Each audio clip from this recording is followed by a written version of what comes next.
Ayan guys, na-jack na natin. Palitan naman tayo ng brake pad kasi manipis na ating sasakyan. Ito yung gamit natin. Try natin itong LKC brand.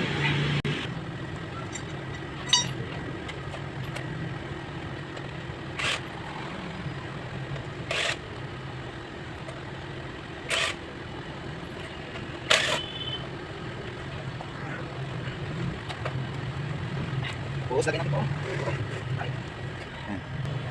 Guys, tingnan natin itong brake pad natin. Ayan o. Peace. Ayan. Tapos tanggalin lang natin yung sa ilalim na bolt dito.